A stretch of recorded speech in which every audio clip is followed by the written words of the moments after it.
Ready to roll.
Turn left.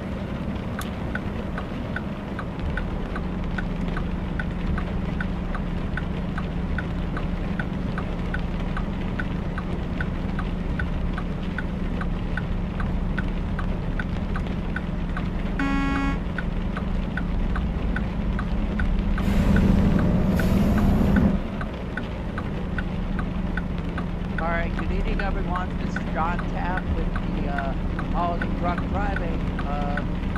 Today's truck will be the Mack Anthem, which is going to be about almost 200 gallons. This has a MP7 engine in the automatic Allison transmission, 4500,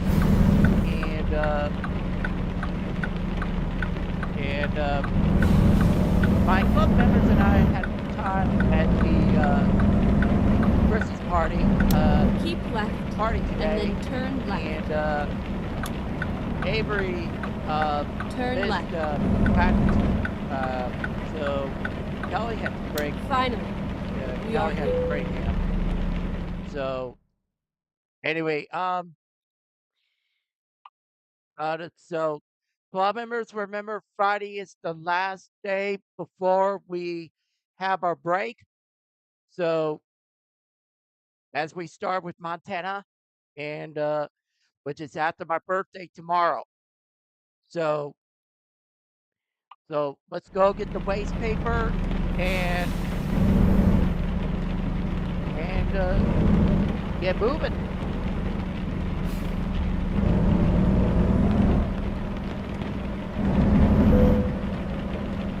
Drive safe.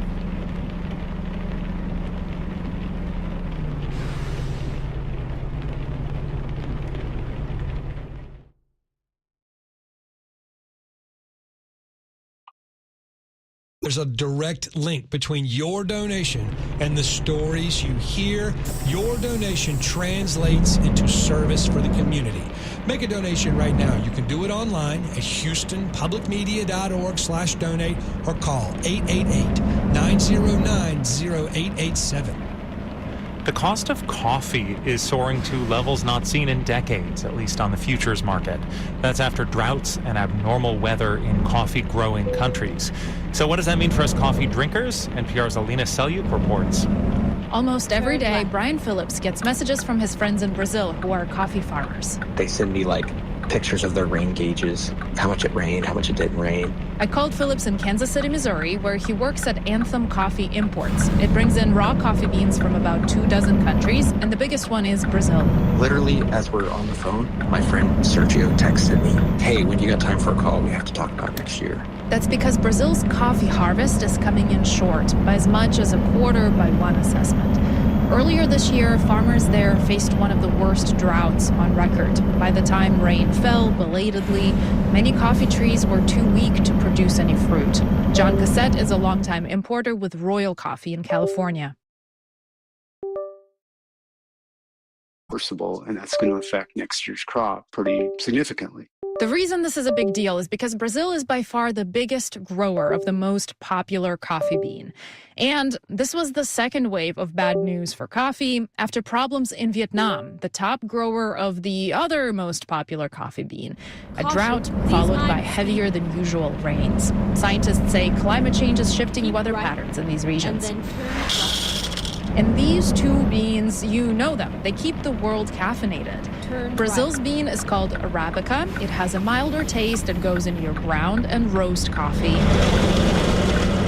Vietnam's bean is called Robusta. It tastes edgier, more bitter, and it often goes into your instant coffee. Over the past year, the cost of Arabica has jumped around 70%. Robusta has doubled in price. The market is partially fueled by financial speculators just trying to make a buck on the chaos. All this has many roasters and coffee shop owners assessing how to raise their prices without scaring away customers. Meanwhile, big brands like Maxwell House, Folgers, and Nescafe have already been hiking supermarket prices, saying shoppers so far seem undeterred. People forget that coffee is a drug, a legal drug. Coffee importer Brian Phillips again. The coffee consumption's not slowing down by any means. In fact, there's a new factor in play. People are now drinking a lot of coffee in countries where they did not used to. China is a huge one, but also the very countries that produce coffee, including Brazil. Here's Cassette. They're all drinking a lot more coffee, and they're drinking their own coffee that they're growing. So there's going to be less available coffee to export, and that's going to make it more expensive as well. Phillips shared how 10 years ago, his friends in Brazil couldn't sell a bag of specialty coffee inside the country. And now that bag fetches more in cash in Brazil than it would in a complicated export deal with a U.S. company. He and Cassette both take the long view. They point out that by historic standards, when adjusted for inflation, raw coffee prices are nowhere near the record. But the market has changed. To me, the days of cheap coffee are gone forever, over a long time ago. Cassette thinks the current price will come down somewhat, and he keeps us cool knowing that people need their coffee. Alina Selu, NPR News.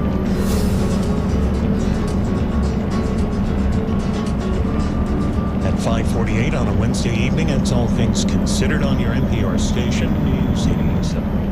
63, partly cloudy, winds out of the north gusting up to nearly 30 miles an hour right now here at the beach campus. I'm David Pittman. Out on the freeways, our newest problem that we know of is heading out on the Gulf Freeway, southbound 45 right after Bay Area Boulevard, direct with only the right lane getting by, and you're going to be on the brakes after Dixie Ford.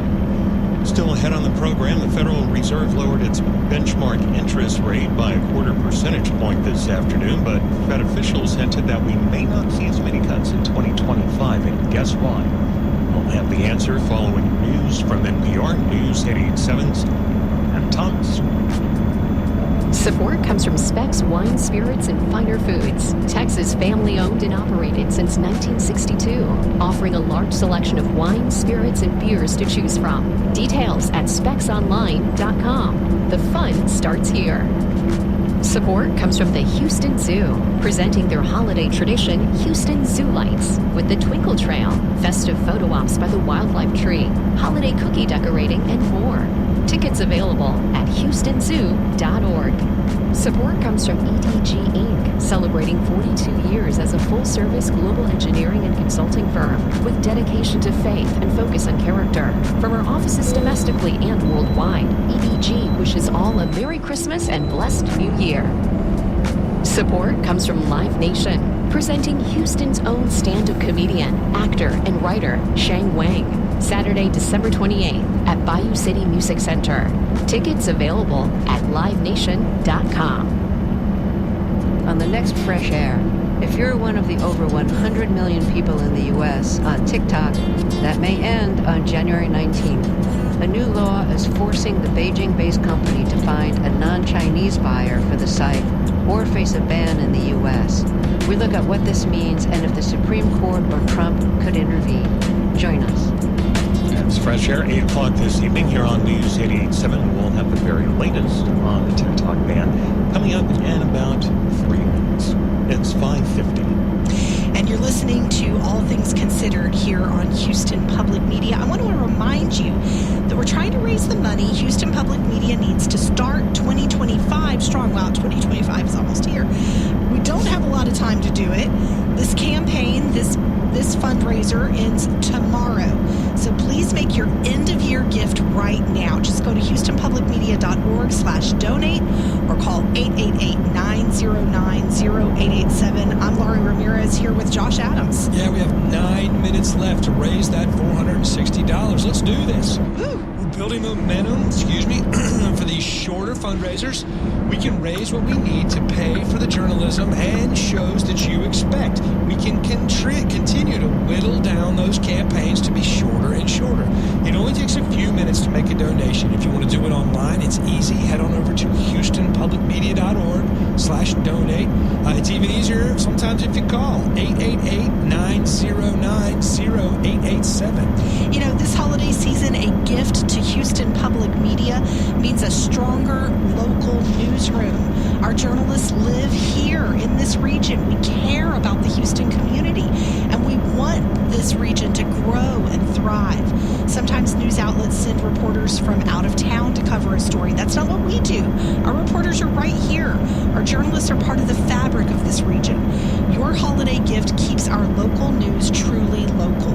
Please contribute right now at HoustonPublicMedia.org/donate, or that number again is 888-909-0887. This is all a part of us wanting to make sure we can stay on budget as we plan for 2025. These 3 days, and we're in the final push, as we've said, are the final effort to keep us on track. And this goal of raising just $460 in the next 7 minutes will take us one step closer to a new year that's filled with news that you need and news that you expect. So please join us. Give at HoustonPublicMedia.org/donate, or you can call 888-909-0887. And you know, we have thank you gifts, and right now your gift to Houston Public Media, your thank you gift could be to supply meals for local homebound seniors in our community. The more you give, the more meals will be provided. All you have to do is select meals on the donation form when you go to HoustonPublicMedia.org/donate. Interfaith Ministries Meals on Wheels will distribute those meals to people in need. So you have an opportunity for your gift to do twice as much in our community right here when you give right now. Again, that website is HoustonPublicMedia.org/donate.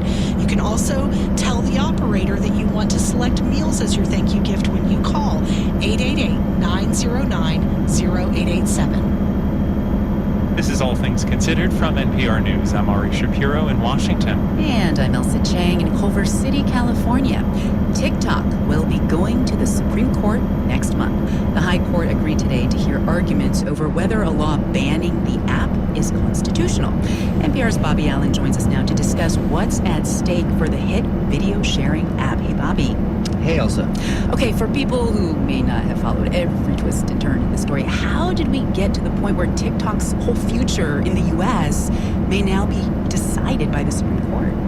Yeah, I think we know by now that TikTok has been in hot water for a while, right? Basically, ever since the app rose to become one of the most popular social media apps in the U.S. And the issue has been centered on China, since TikTok's owner, ByteDance, is based in Beijing. Lawmakers have feared that the Chinese government could use the app to collect data or manipulate Americans.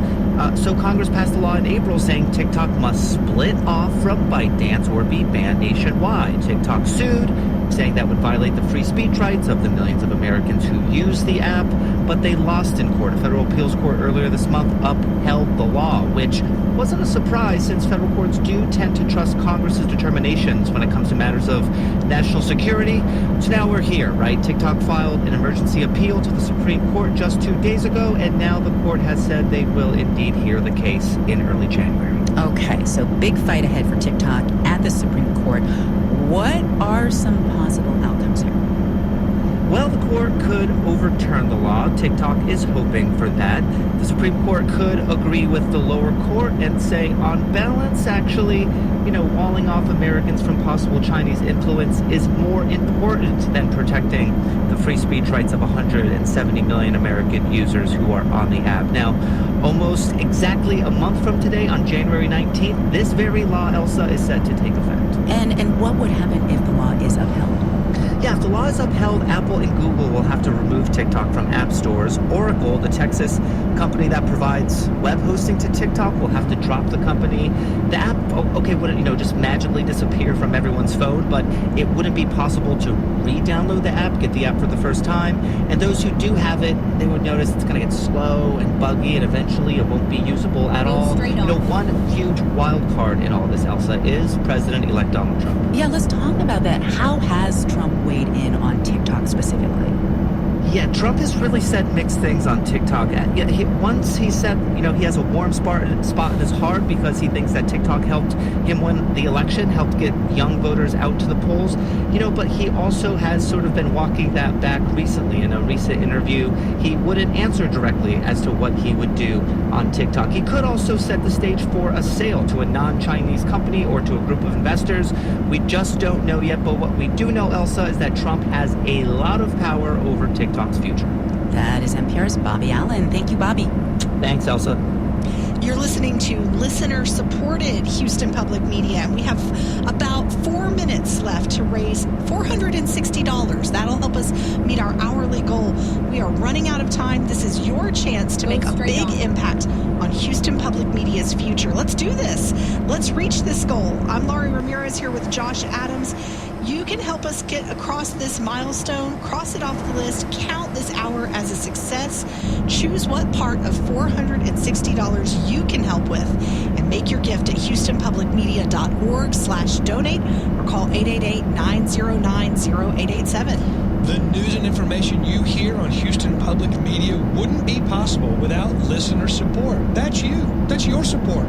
We're so excited about what's happening this week because we're holding this very short fundraiser and we're celebrating you for coming on board with your support. Our campaign does end tomorrow, but we've got to make this final push for year-end giving right now. It's super easy to give online, houstonpublicmedia.org/donate. You can also call us, 888-909-0887. 2.5 minutes left to reach our hourly goal. We're trying to raise another $460 in the next 2.5 minutes. Support Houston Public Media and make sure the news organization that provides up-to-the-minute information during things like emergencies is here to keep everyone safe in the coming year. We're more than news. We're your lifeline when severe weather and hurricanes hit our region. Your gift will help us continue this vital work. Please give now at houstonpublicmedia.org/donate, or that number is 888-909-0887. When you give, your gift is going to also support Trees for Houston. They can plant a tree in local neighborhoods. This will create more green space and a healthier environment. Trees also, they provide shade, they improve air quality, they make Houston a better place. They make Houston a fun place to go, a fun place to live, and a fun place to cover. Your gift can make that possible. Find out more when you give at houstonpublicmedia.org/donate or call 888-909-0887. And remember, we're trying to raise the money that Houston Public Media needs in only 3 days. We can keep shortening our fundraisers as long as the journalism you need is protected with your gift. We end this tomorrow. Please make your gift now at houstonpublicmedia.org/donate or call us 888-909-0887. And thank you.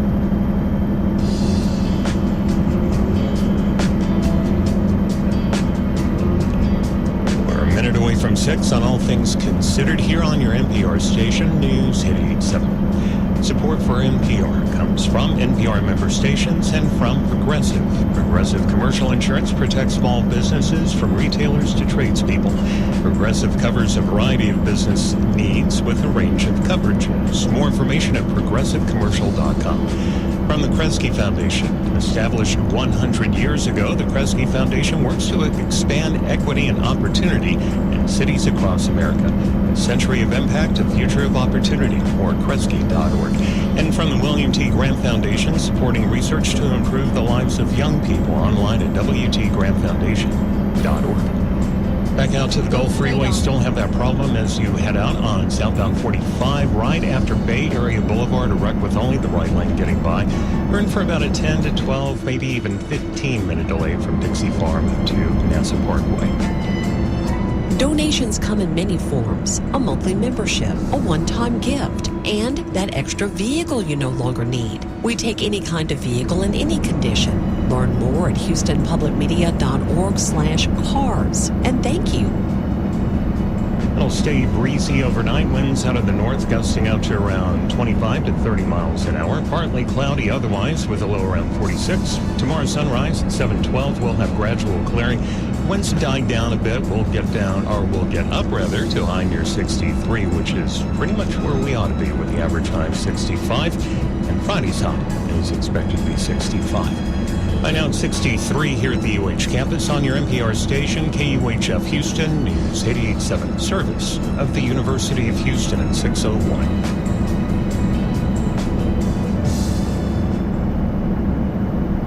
Live from NPR News in Washington, I'm Jack Spear.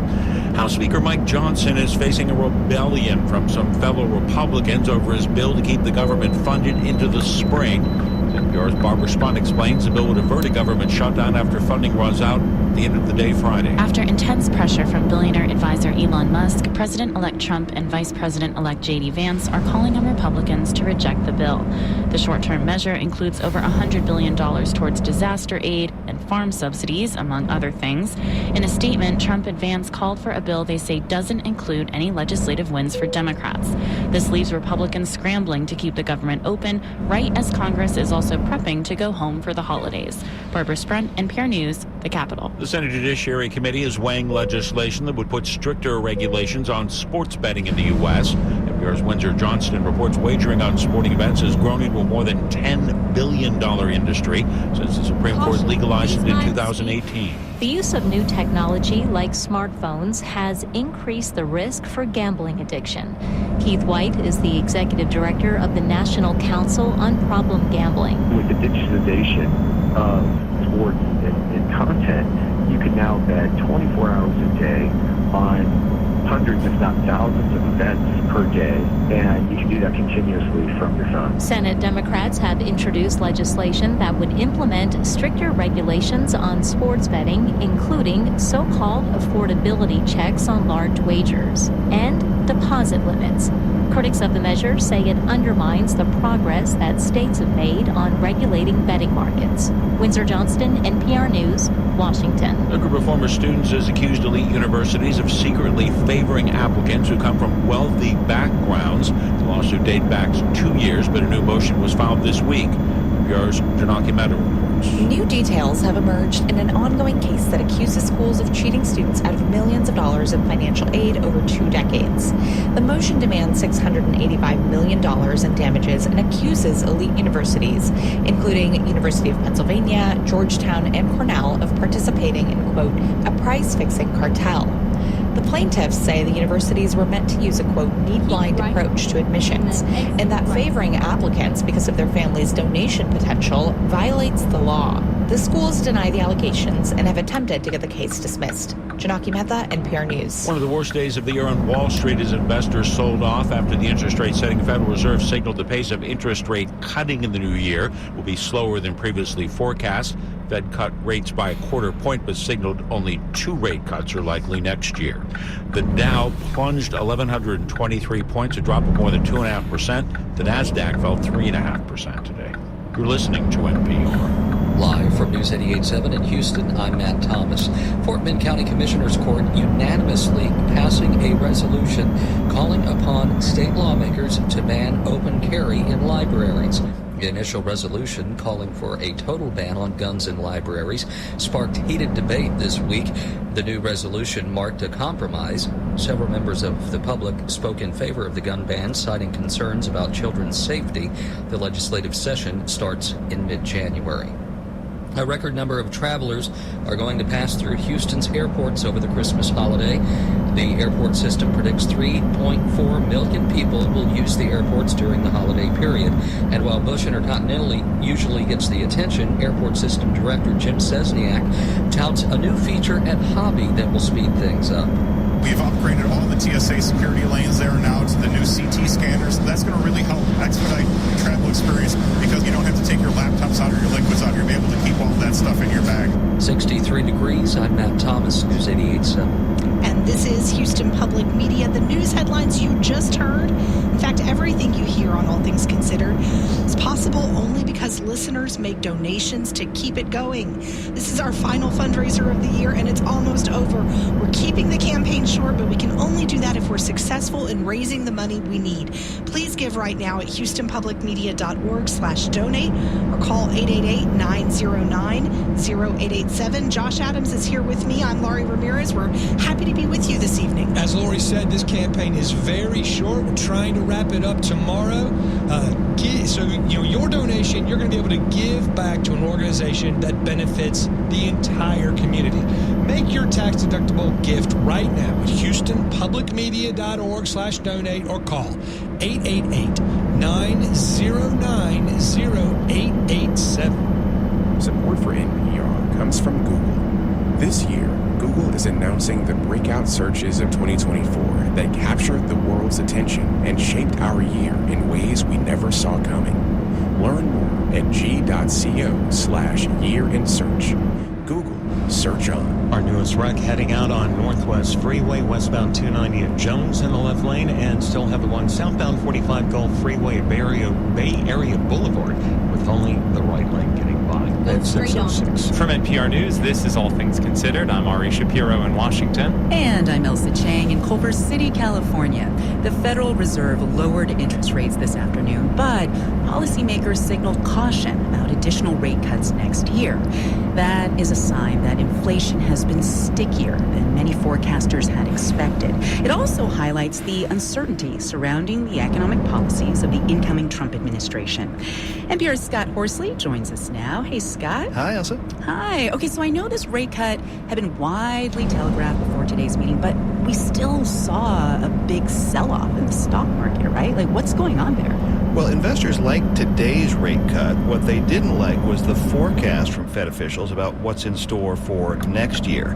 Today's cut was the third since September, and it leaves interest rates a full percentage point lower than they were back in the summer. That should make it a little bit cheaper to get a car loan or a business loan or to carry a balance on your credit card. But looking ahead to next year, Fed Chairman Jerome Powell says there's a lot of uncertainty. So he and his colleagues expect to be more cautious about additional rate cuts. It's kind of common sense thinking that when the path is uncertain, you go a little bit slower. It's not unlike driving on a foggy night or walking into a dark room full of furniture. On average, members of the Fed's rate-setting committee now expect to lower rates by just half a percentage point in 2025, not the full point they were projecting back in September. And the prospect that interest rates might stay higher for longer was a disappointment to investors. The Dow Jones Industrial Average tumbled more than 1,100 points today, or 2.5%, and the S&P 500 index dropped almost 3%. Well, what does that say about the U.S. economy? Powell took pains to say the economy is doing quite well, much better than most other countries around the world. GDP's been growing at a pretty good clip. Consumer spending is strong. We're still seeing pretty healthy business investment. And importantly, the job market has been much more resilient than many people expected in the face of these high interest rates. Unfortunately, Powell says the downside of that strong economy is somewhat higher, more stubborn inflation. Inflation has come down a lot from its peak 2 years ago, but the progress has kind of stalled in the last few months.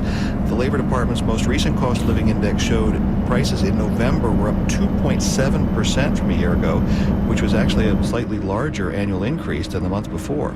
We and most other forecasters still feel that we're on track to get down to 2%. It might take another year or two from here, but I'm confident that that's the path we're on. Right now, Fed officials are projecting it could be 2027 before inflation's all the way back down to the Fed's 2% target. Wow. Well, how is the upcoming change in the White House affecting the Fed's calculations, you think? It's adding to that uncertainty. Some economists have warned that the policies pushed by the incoming president could actually make inflation worse. If you're worried about high grocery prices, deporting a lot of people who pick and process our food is not likely to help much. Adding tariffs to all imports is going to push up the cost of both businesses and consumers. Powell said he and his colleagues are just beginning to reckon with those possibilities. We need to take our time, not rush, and make a very careful assessment, but only when we've actually seen what the policies are and how they're implemented. And, we're just not at that stage. We're at the stage of kind of thinking about these questions, but not trying to get to definitive answers for some time. That said, Powell closed his last news conference this year on an upbeat note, saying he thinks both the economy and interest rates are in a good place. And he said the Fed is ready to make adjustments as necessary to keep them that way. That is NPR's Scott Horsley. Thank you, Scott. You're welcome. Over the last several years, hundreds of hospitals around the country have created programs for treating patients in their homes. This level of care previously could only be provided for inpatients, but a federal waiver that allowed them to bill that at-home care to Medicare and Medicaid is set to expire at the end of this month. Craig Lamolt of member station GBH reports. Hello. Shane McMahon arrives at a home in Walpole, Massachusetts, carrying a bag of medical equipment. He's a paramedic with the Hospital at Home program run by Mass General Brigham. His patient here is 91-year-old Stephanie Joseph, who speaks Haitian Creole. Her daughter, Kathleen Edward, translates for her mom and answers questions. How is she feeling today? She said she's feeling better. Better? Yes. Excellent. Joseph has diabetes and recently went to the emergency room because of high blood sugar. After a night there, she was given the option of being part of this Hospital at Home program. She says she's much happier here. She feels way better, more comfortable when she's home. Way better than when she's at the hospital. There are now 378 Hospital at Home programs like this in 39 states. The programs began during the pandemic, when the federal government provided a waiver allowing Medicaid and Medicare to pay for hospital-level care at patients' homes. The waiver's been extended once. It's your finger? McMahon puts an oxygen monitor on Joseph's finger and a blood pressure band on her arm. Then we'll get your pulse ox and your blood pressure, and then I'll take your temp and listen to your lungs. Heather O'Sullivan runs Mass General Brigham's Hospital at Home program and says this is not the same thing as traditional home health care. The two services are very different. The usual home health model involves a few visits a week for about a month. Hospital at Home programs offer far more intensive care, usually for about 5 days, including several visits a day from a doctor, nurse, or EMT, and 24-hour virtual monitoring of patients. O'Sullivan says they can care for 70 patients at home, expanding the hospital's capacity.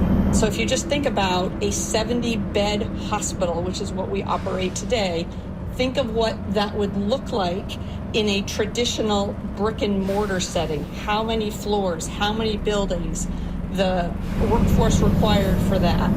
The union National Nurses United has raised some concerns about the safety of caring for patients outside of a hospital setting. But a study of Hospital at Home programs conducted last year by the Centers for Medicare and Medicaid Services said patients in these kinds of programs have lower mortality rates and higher satisfaction than at brick and mortar hospitals. Other studies have shown the cost is comparable to hospital care. Dr. Konstantinos Michaelides is the medical director of the Hospital at Home program at UMass Memorial Medical Center in Worcester. He's worried about the waiver expiring. So we would see much higher rates of inpatient boarding. We would see our emergency departments even more flooded by patients requiring care and not able to receive the care in their brick and mortar. And we would see a reversion to the capacity crises that we haven't seen since the COVID days. Rachel Jenkins of the American Hospital Association says they've been lobbying Congress to pass a 5-year extension of the waiver. To allow for that stability within the program so that, those who are currently operating those programs, it's continuing, can build up and grow in those 5 years. And she says so other hospitals can have confidence in starting their own programs. A 5-year extension of the waiver is included in the year-end spending bill that Congress is working on this week in an effort to avert a partial government shutdown. Congressman Jim McGovern, a Democrat of Massachusetts, says he'd like to see that in the final version that passes into law. I'm hopeful that there will be an extension. This place doesn't operate like it should. I hate to say that, but that's the reality, and we probably won't know until the very last minute. And the very last minute is fast approaching. For NPR News, I'm Craig Lamont in Boston. Everything you hear on Houston Public Media is directly connected to you, to listener donations. Please contribute right now to this mission of reliable news. for everyone in Greater Houston. I'm Laurie Ramirez. I'm here with Josh Adams. We only have 3 days for this fundraiser, and we need to raise the money for the stories you want as we prepare for the coming year. Please give right now at HoustonPublicMedia.org/donate or call 888-909-0887. Lori, we're making great progress. Thanks if you've already given. And if you haven't, think about giving for someone else this holiday. We have many listeners who don't have the means to donate, but you might. You could give for them. Please support quality local news at HoustonPublicMedia.org/donate or call 888-909-0887. You know, we need to start 2025 strong because there will be lots of news to cover. January alone is going to bring a new administration in the White House, a new Congress, a new Texas legislative session, and we don't even know what else. Who can predict what else will come? Big events are playing out around the world. As you think about your end-of-year giving, consider how much Houston Public Media is worth to you each month. Then sign up to donate that amount each month by credit card or a transfer from your bank. Your monthly donation is the best way to give. Just go to HoustonPublicMedia.org/donate. You can set it all up there, or we can walk you through the steps when you call 888-909-0887. Or you can make a one-time gift. One-time gifts are a really popular way to support the station, especially right now during the holidays. Every dollar helps. And now, as we try to shorten our fundraisers into the future, please make your gift at HoustonPublicMedia.org/donate or call 888-909-0887. During this very short fundraiser, it is all about momentum. Your gift right now will motivate others to give. Let's get this campaign going with your gift right now. Again, that website is HoustonPublicMedia.org/donate. And that phone number, write it down, 888-909-0887. Right. Imagine the difference your gift can make in our community. By donating today, you're ensuring that we can continue to provide critical news and updates to all of Houston, including during emergencies.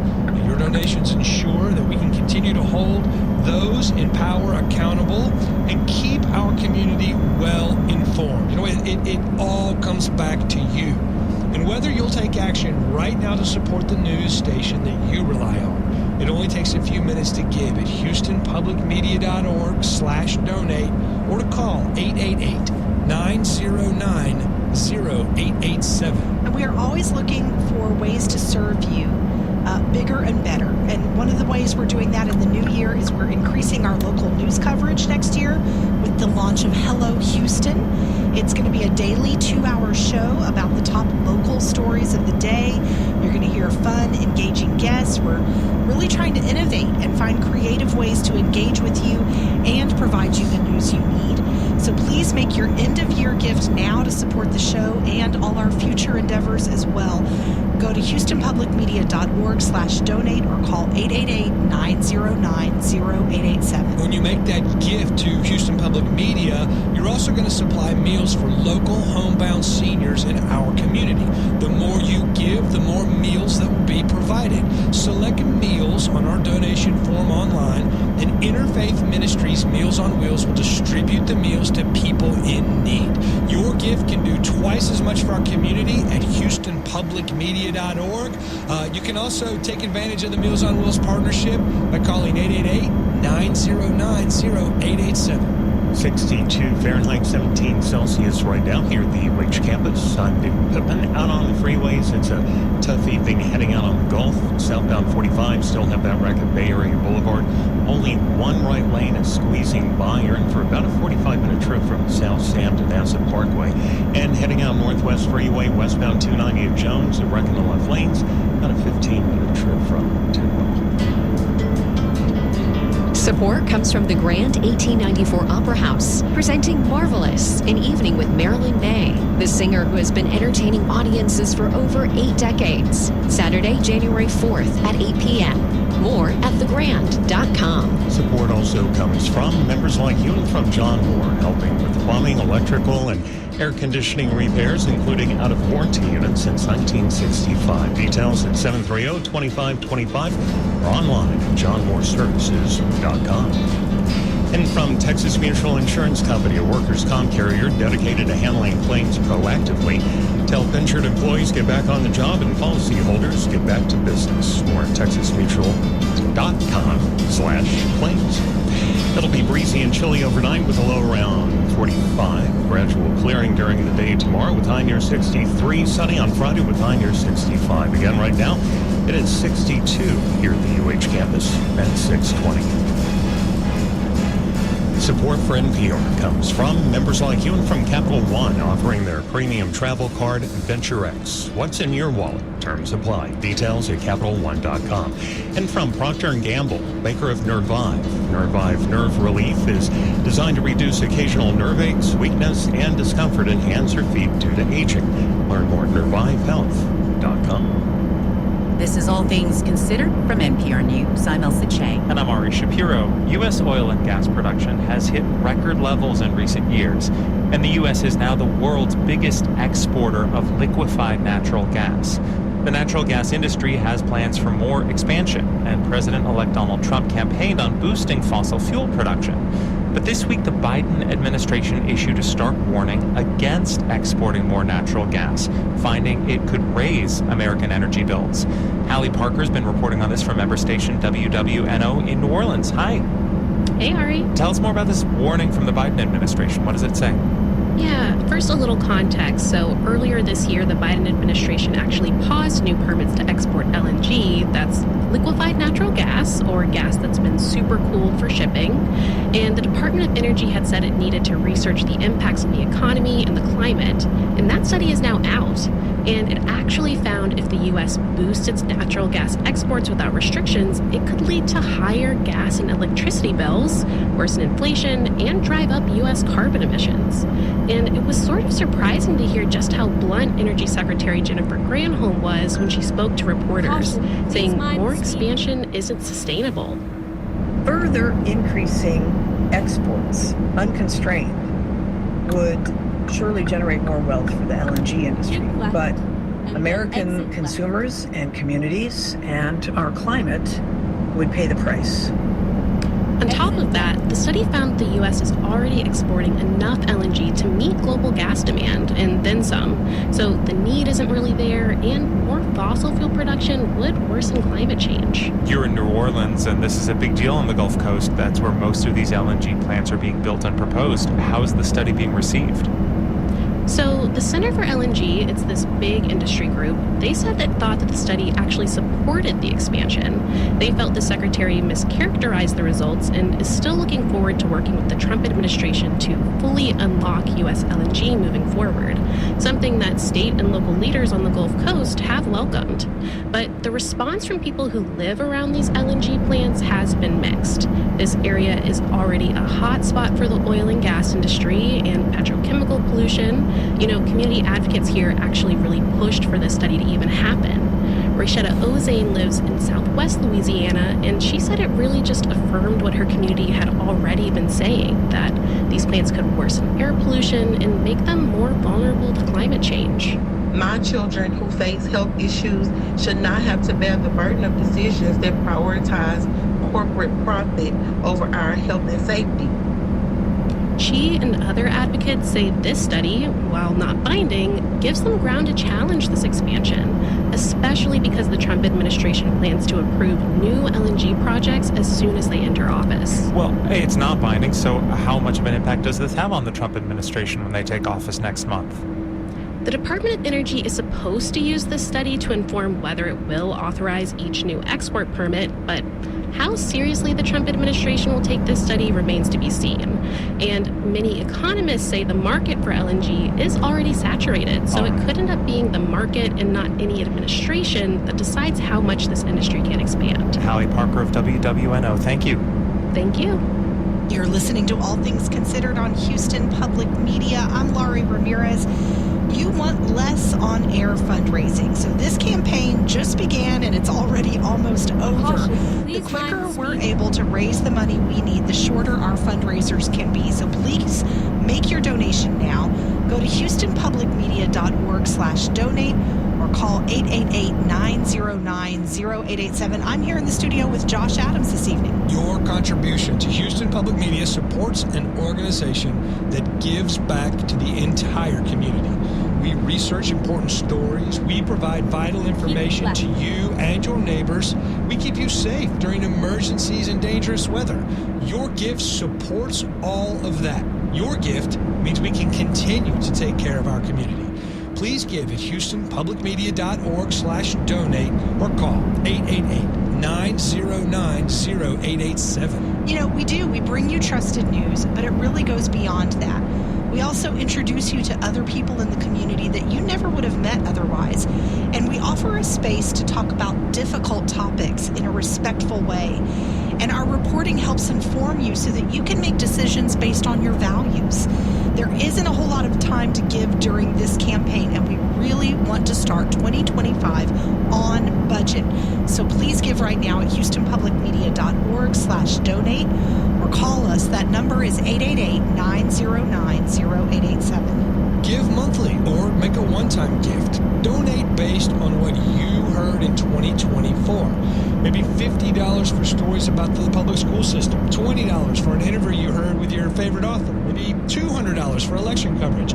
It doesn't matter. All we ask is that you give. It only takes a few minutes at HoustonPublicMedia.org/donate. You can also call 888-909-0887. And do it quickly. The campaign is only 3 days long. It'll be over tomorrow, so we don't have much time to ask for you to give.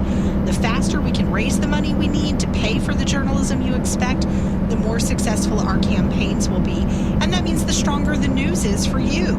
You can make this happen with your gift right now at HoustonPublicMedia.org/donate or call 888-909-0887.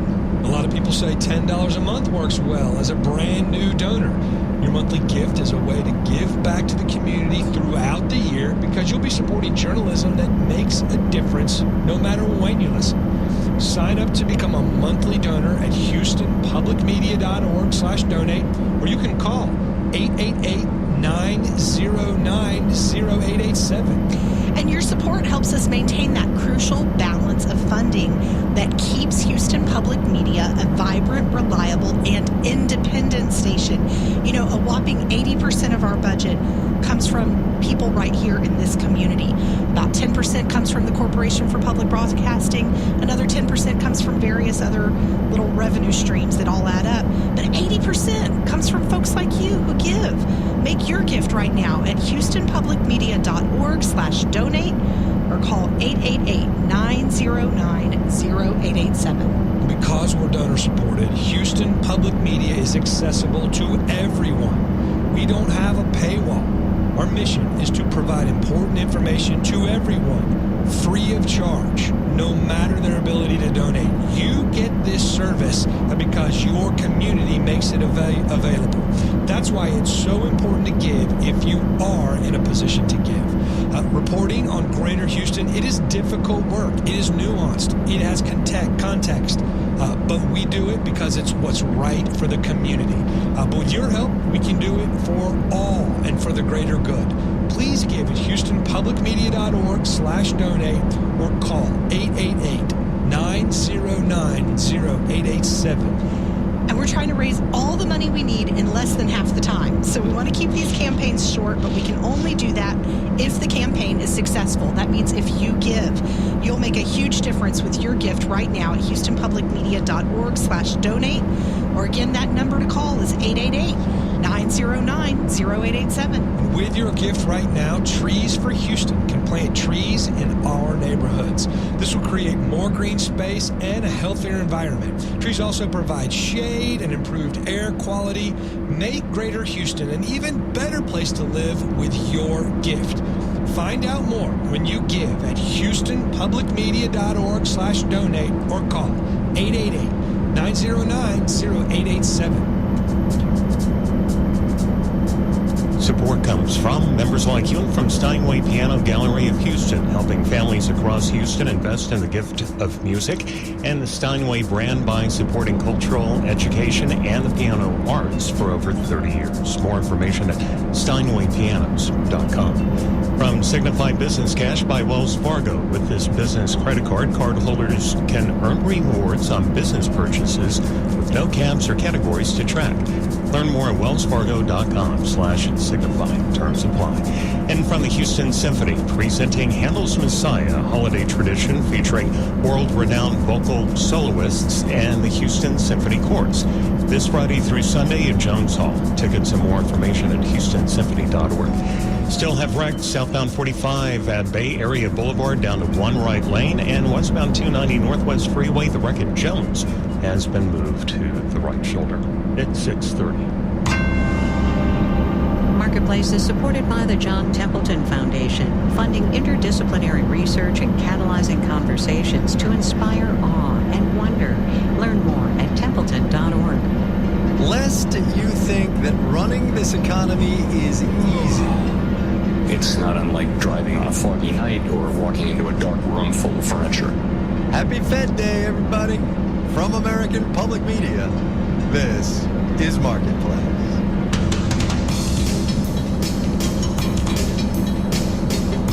Marketplace is supported by Bitwarden, with a reminder that during this season of giving, strengthening account security with a powerful password manager can be a great gift on all devices all year long. Learn more at bitwarden.com. And by Odoo, management software designed to unite every aspect of business into one simple platform. Odoo aims to take businesses to the next level. ODOO.com. Everything any business will ever need. And by Revenued, providing working capital for businesses whose cash flow is holding them back. Revenued approves businesses based on revenue, not credit, with funds approved and available in a day. More at getrevenued.com.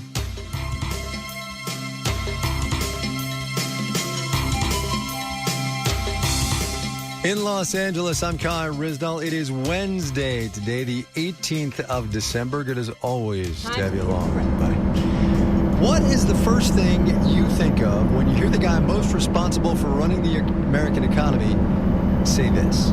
Let me start by saying that we think the economy's in a really good place, and we think policy's in a really good place.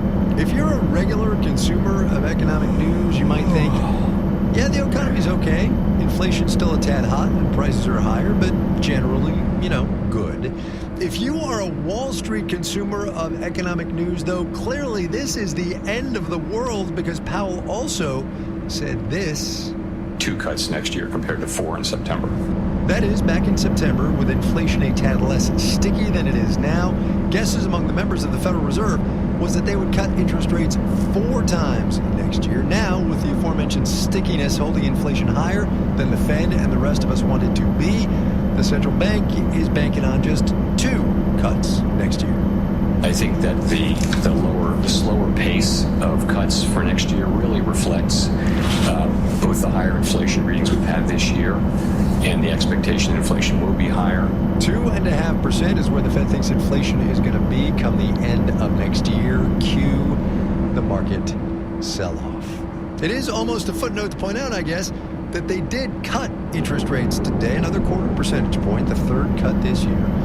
And 2 things specifically to mention here. Number 1, look at the labor market. It's cooler by so many measures now, modestly cooler than it was in 2019, a year when inflation was well under 2%.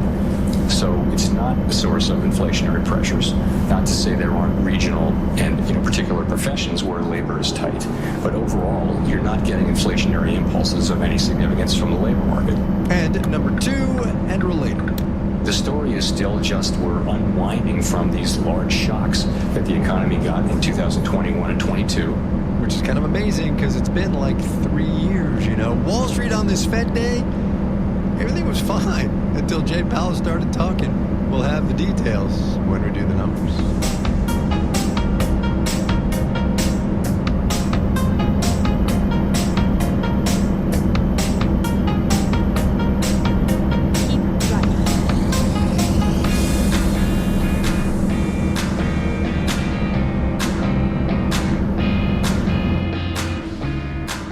jobs report that we get the first Friday of every month. The Employment Situation Summary, it's called.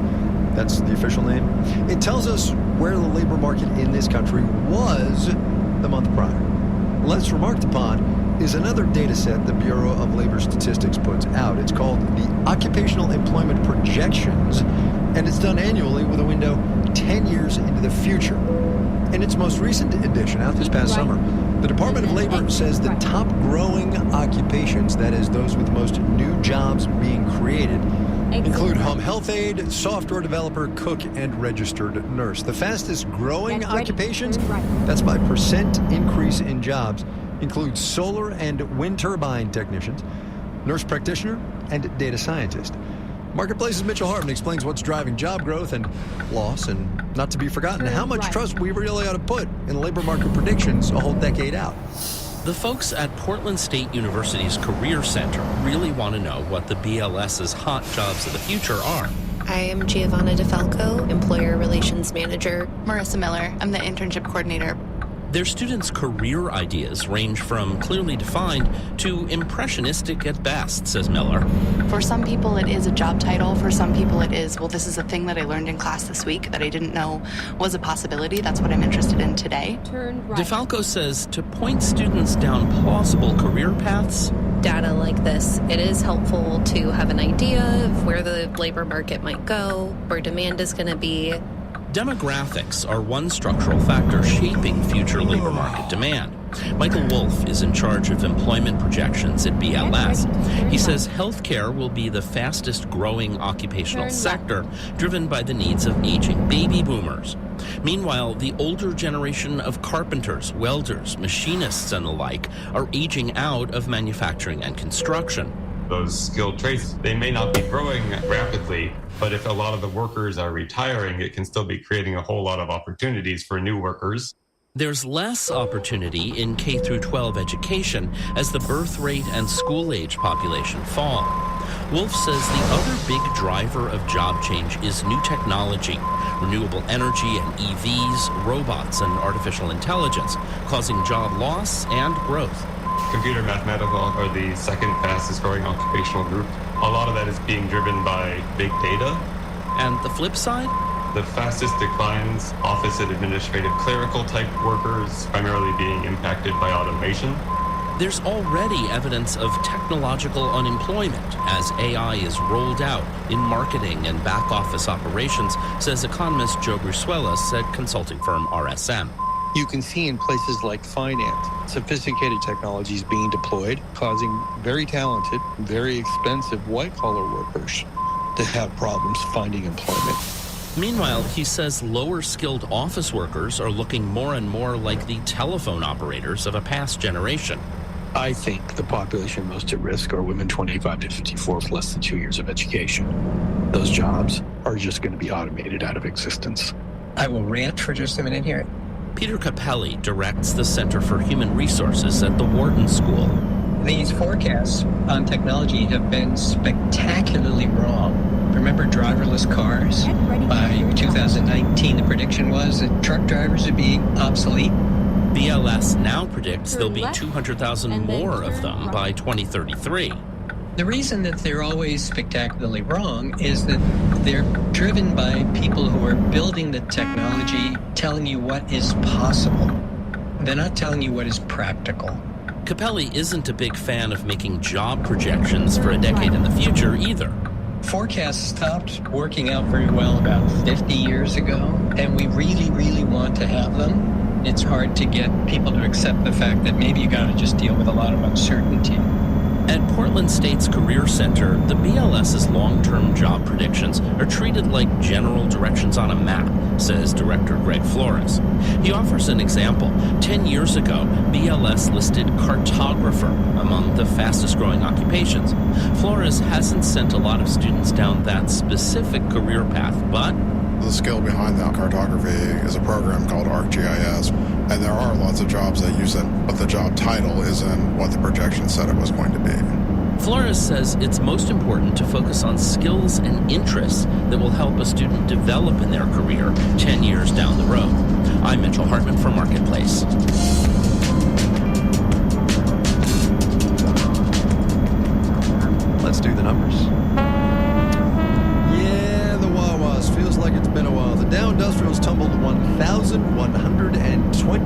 points today, 2.6%, 42,326. The Nasdaq sank 716 points. That is 3.6%, 19,392. S&P 500 off 178 points, about 3%, 5872 there. Matt Levin was talking about mortgage rates. So let's look at some lenders. Rocket Company subtracted 4.5%. Loan Depot slid 7.5%. Guild Holdings Company off 1 4/10% today. General Mills down 3.1%. That's after the snack and cereal company adjusted down its 2025 profit outlook in its most recent earnings report. Birkenstock reported strong profits year over year. The sandal company saw a 21% jump in revenue. Shares walked, nay, they ran. Hard as that may be to do, and Birkenstock's up 2% today. Bonds just cuz. Prices down. Yield on the 10-year T-note up 4.52%. Thank you, Jay Powell. You're listening to Marketplace. More of Marketplace ahead on Houston Public Media. This is the final on-air campaign of 2024. It's only 3 days long.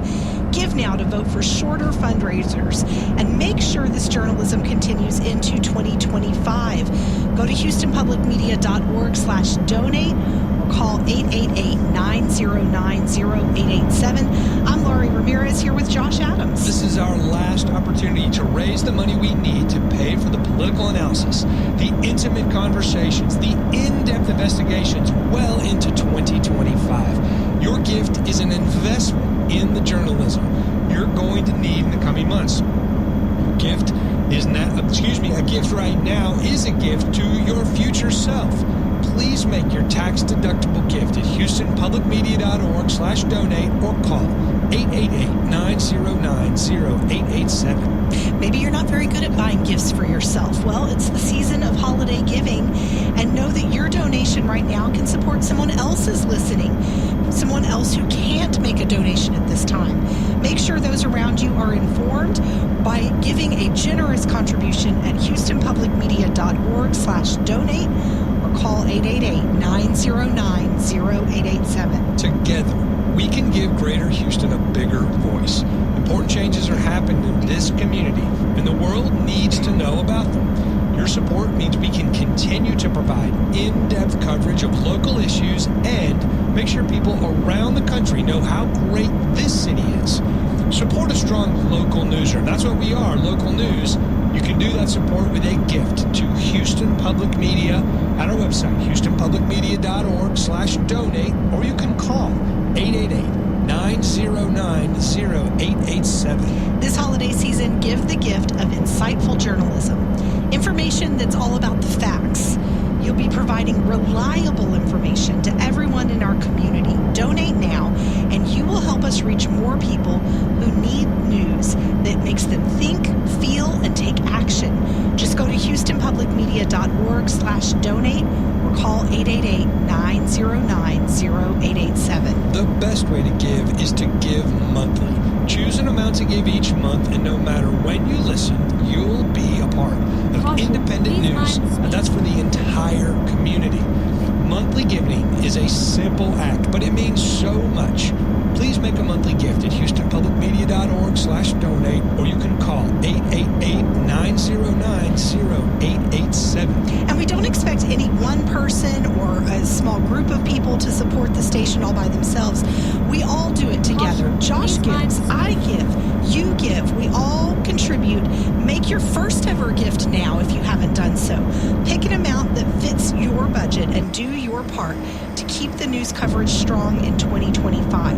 Thank you for giving at HoustonPublicMedia.org/donate.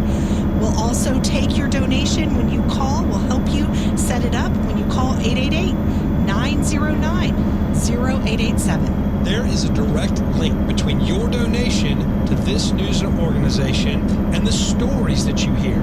80% of this station's budget comes out of this community. Your gift right now will turn into news and analysis that you're definitely going to need in 2025. And with a new administration taking office next month, there's going to be a lot of news to cover. There always is in the transition. Please make your contribution right now at HoustonPublicMedia.org/donate or call 888-909-0887. 8887. And remember, we're trying to raise this money that Houston Public Media needs to start 2025 strong, but we're doing it in less than half the time we usually take to raise the money. We won't be fundraising on Friday. We're ending this campaign tomorrow. Please make your end-of-year gift now at houstonpublicmedia.org/donate. That number again, you can write it down. It's 888-909-0887. Don't forget, when you make that donation, your gift, it can also provide meals to local homebound seniors. You'll have an even greater impact on our community with your gift right now at houstonpublicmedia.org or call 888-909-0887 to take advantage with our partner Interfaith Ministries. Southbound 45 heading out Gulf Freeway. The wreck of Bay Area Boulevard is gone. About 45 minutes from South Sam to Nassau Road 1. West Park Tollway eastbound, a wreck right before 69. And 290 westbound, stop and go all the way from Hollister to the West Sam. Still have that wreckage. Support comes from Signify Business Cash by Wells Fargo. With this business credit card, cardholders can earn rewards on business purchases with no caps or categories to track. Learn more at wellsfargo.com/signify. Terms apply. Support comes from Live Nation, presenting Houston's own stand-up comedian, actor, and writer, Shang Wang. Saturday, December 28th at Bayou City Music Center. Tickets available at livenation.com. Support comes from the Houston Zoo, presenting their holiday tradition, Houston Zoo Lights, with the Twinkle Trail, festive photo ops by the Wildlife Tree, holiday cookie decorating, and more. Tickets available at houstonzoo.org. This is Marketplace. I'm Kai Rooston.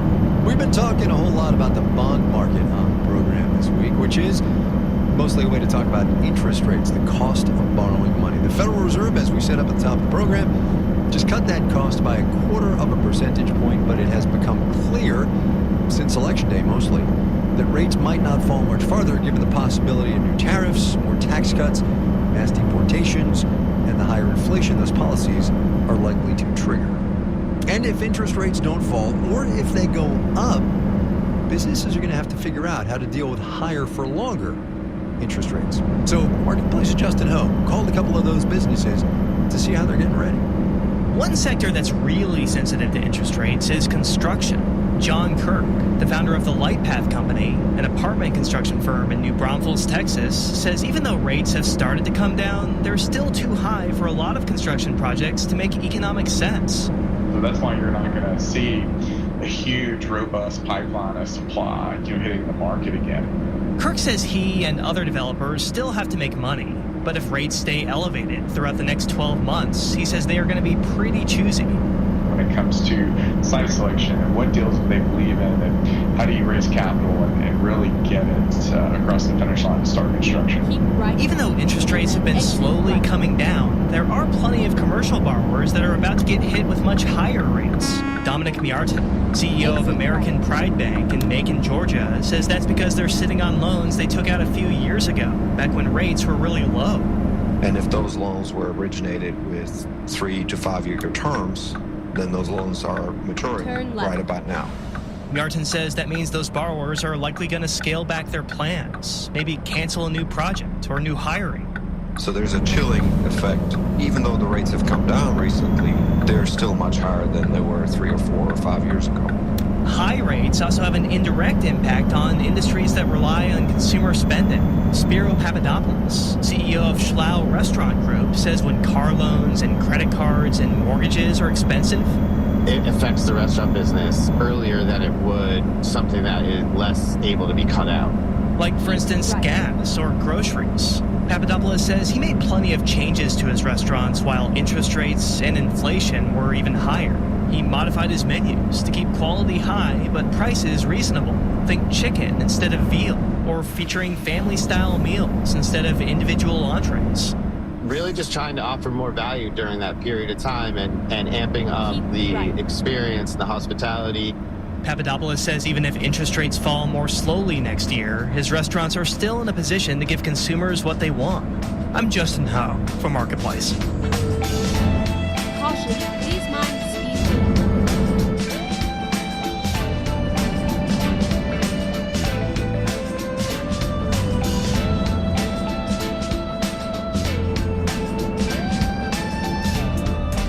to go not too terribly far out on a limb here and say that there is not a person among us who hasn't had to sit through a meeting that most certainly should have been an email, watching somebody read to you every word of their 25-page PowerPoint. And yet here we are. PowerPoint is somehow a staple of corporate culture. Matt Alston wrote about PowerPoint's hold on us at Business Insider. Matt, thanks for coming on. How are you? I'm well.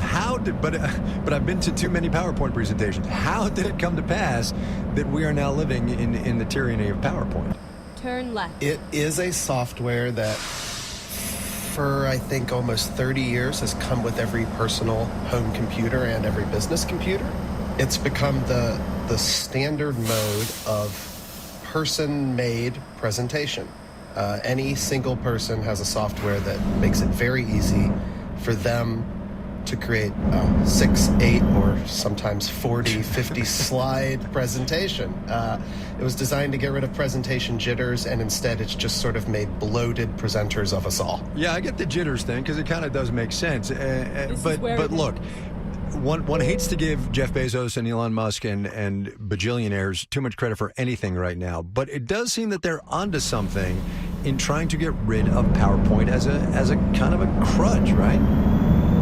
They're not wrong. The difference between them and the rest of us is that when they get annoyed with something, they have more power to make it go away. That's right. You and I have both sat in those presentations and been like, God, I just wish my boss would say, shouldn't this be an email or shouldn't this be, something else? Well, in 2004, Jeff Bezos had that response and turned to people he worked with and said, is there some way to make this go away? And they said, yes, there is. I don't even know what to say. But here's the actual next question. So why? Obviously, it's useful. I get that, but it has now been abused. Why do you suppose it is that we're all just still stuck? Is it just middle managers not having the courage to say, cut it out, don't do that anymore? I think that because it's easy to use and because it turns conversation into presentation, because it's low density, you don't have to put all of the information that you have. People always do, Matt. You know that. Come on, man. Well, yeah. And let me read it to you. Well, I think that PowerPoints and presentation tools often appeal to two specific types of vices, either the very, very, very overprepared or the badly underprepared. But being in the room for either type of presentation stinks. If you're a bad presenter, it can help you. If you're a good presenter, it's not a crutch you need. And right there is why we're having this conversation, right? And that's why we've all been in those PowerPoint presentations. I get that. Is there a Is there a substitute? PowerPoint's not going away anytime soon, I guess is the question, right? PowerPoint isn't going away. Bezos at Amazon and many of his sort of NFL coaching tree of VPs and now CEOs who've worked under him swear by the Amazon 6-pager. It's a memo, and there's no specific format. You sit down, you write what the business problem is, and everyone has to read it before. Some companies even have silent reading time at the beginning of meetings where you digest right. You digest everything, and then you address the question or the single order of business. Lots of CEOs like that. Right. Where are you on the spectrum? Are you one of those users who kind of slaps a sentence on 7 different things and wings it, or do you overstuff? I like pictures. I like the TED Talk. A writer who likes pictures. Now, I like the TED Talk. I like the right question to ask is not what is the correct PowerPoint use for this presentation, but should PowerPoint be used at all? And if I'm being forced to use it, I'm going to embrace the low density quality. Each slide can only contain one thing. Well, then it might contain a Calvin and Hobbes comic strip or just a one-liner or a quote, because like you said, when the person is reading what's on the page that you're looking at, you're headed for the edge of the waterfall. Hey man, Matt Alston at Business Insider talking about PowerPoint. Matt, thanks a bunch. Appreciate your time. Yes, sir. This was a pleasure. Get ready, turn right.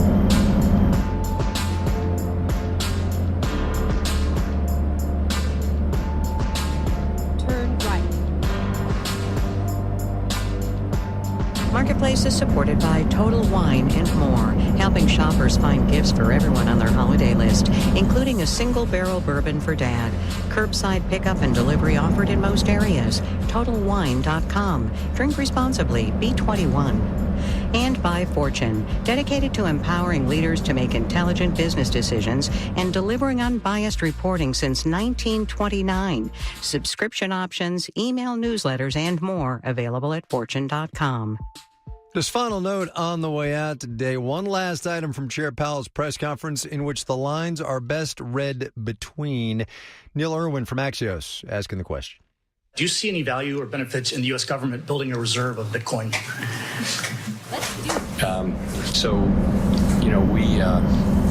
We're not allowed to own Bitcoin. The Federal Reserve Act says what we can own, and we're not looking for a law change. That's the kind of thing for Congress to consider, but we are not looking for a law change at the Fed. And there you have it. Our media production team includes Brian Allison, Jake Cherry, Justin Dueller, Drew Jostad, Gary O'Keefe, Charlton Thorpe, Juan Carlos Dorado, and Becca Weinman. Jeff Peters is the manager of media production, and I'm Kai Risdall. We will see you tomorrow, everybody.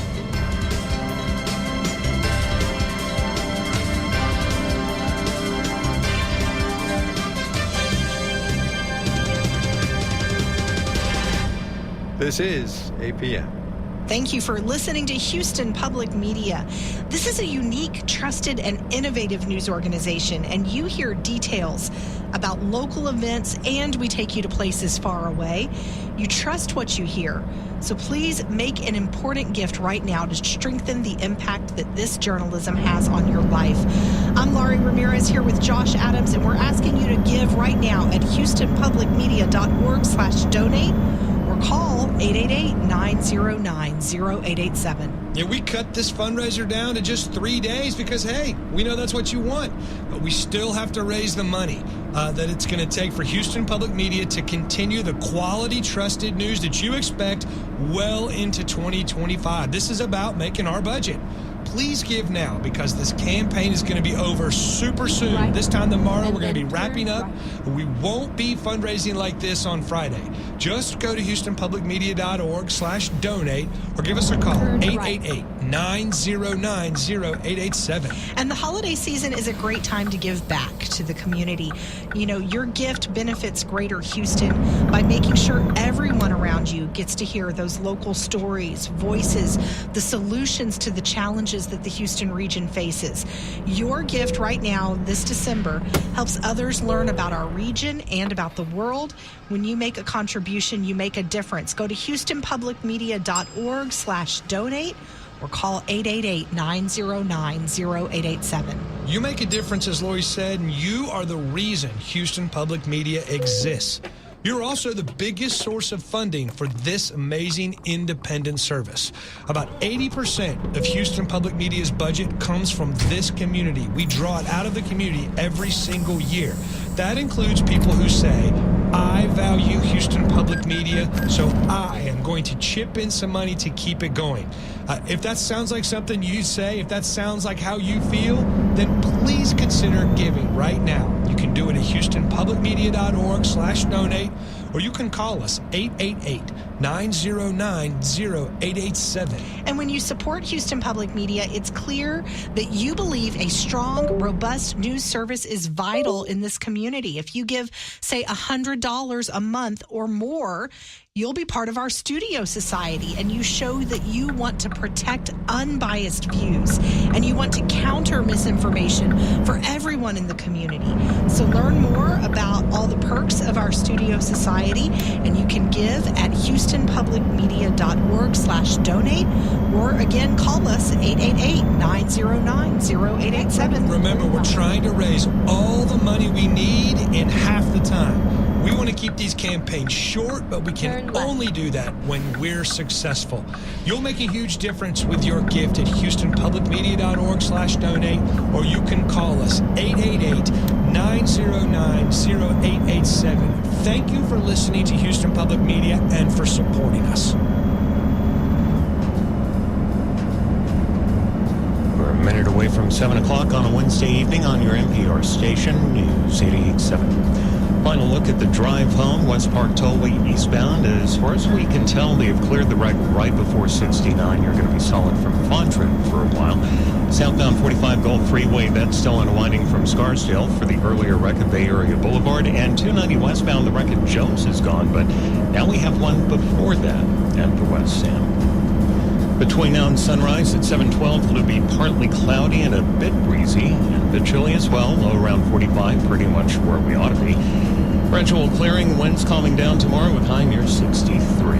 Right now, 62 here at the UH campus, and this is your NPR station, KUHF Houston News 88.7, a service of the University of Houston. I'm David Petman. Thank you for making room in your life for us today. We'll do it all over again tomorrow, starting at 2 and 7. From the first moment, Madame Pellicot has been literally the picture of poise and calm. And when she took the stand the first day, she described how she thought that this was the time for the country to have a big conversation around what it means to be raped and how prevalent it is. I'm Michael Barbaro. That's coming up on The Daily from the New York Times. The Daily is supported by Progressive Insurance. On the road and at home, customers can simplify their insurance needs and protect what's important by bundling home and auto with Progressive Insurance. Learn more about Progressive and bundling at progressive.com. And by the United States Postal Service, offering holiday postage stamps for purchase at more than 40,000 supermarkets, drugstores, office suppliers, and wholesale clubs. And by American Public Media. Live from NPR News in Washington, I'm Jack Spear. President-elect Donald Trump and VP-elect J.D. Vance are attacking a bipartisan measure aimed at preventing a government shutdown after midnight Friday. President-elect Trump basically telling House Speaker Mike Johnson to blow up the agreement, threatening any Republican lawmakers who break ranks. Democratic leader Hakeem Jeffries, however, was quick to note if there is a government shutdown, Republicans will be to blame. House Republicans will now own any harm that is visited upon the American people that results from a government shutdown or worse. An agreement is an agreement. It was bipartisan, and there is nothing more to say. Trump, along with entrepreneur Elon Musk, who co-chairs a government efficiency advisory committee, claimed the stopgap spending bill is a giveaway to Democrats. The White House said a government shutdown would endanger government services and hurt communities recovering from disasters. California Governor Gavin Newsom has declared a state of emergency in response to the ongoing spread of bird flu in dairy cattle. The declaration is a sign of growing concern over the situation in California. NPR's Will Stone has more. More than 300 dairy herds have tested positive in California in the last 30 days alone. The governor said that cases detected in dairy cows on farms in Southern California showed the need for expanded monitoring and a more coordinated statewide response.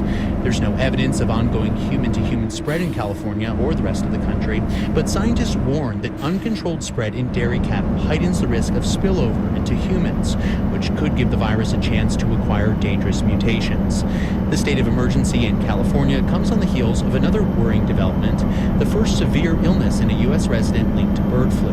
That was reported in a Louisiana resident who tested positive after being exposed to sick birds. Will Stone, NPR News. The Federal Reserve lowered interest rates by a 0.25 percentage point today, but hinted at fewer rate cuts next year. NPR's Scott Horsley reports the news triggered a sharp sell-off on the stock market. All the major stock indexes dropped sharply after the Fed signaled that it may keep interest rates higher for longer than investors had expected. On average, members of the central bank's rate-setting committee now expect rates to fall just 0.5 percentage point in 2025, not the full point they were projecting back in September. Inflation has been sticky in recent months, and some of President-elect Donald Trump's policy proposals could push prices higher.